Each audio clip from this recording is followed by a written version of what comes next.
Hi, and welcome back to Stuff About Tutorials. In today's video, we're going to talk about on how you can manage Facebook Stages notifications. Maybe you want to manage the notification on Facebook Stages but you don't know how. So in today's video, I am going to teach you on how you can manage your notifications from Facebook Stages. Check the video descriptions and I'll try to leave the written instructions. So without further ado, let's get into the video. First you need to do is to open your Facebook application.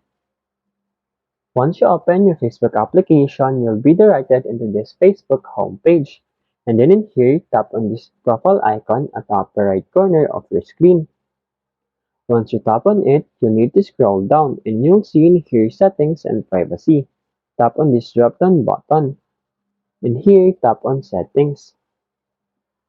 And as you can see in here, under the Preferences, Notifications. Tap on Notifications. And then in here, what notifications you received. You will see here these stages. Tap on these stages to manage notification from your Facebook stages.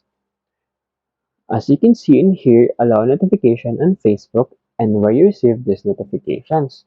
You can tap on this button to turn it off. There you go. If you wanted to know on how you can manage Facebook stages notifications, that is the easiest way I know how. If you know another way on how you can manage stages notification on Facebook, leave a comment below. Also, be sure to subscribe for more videos.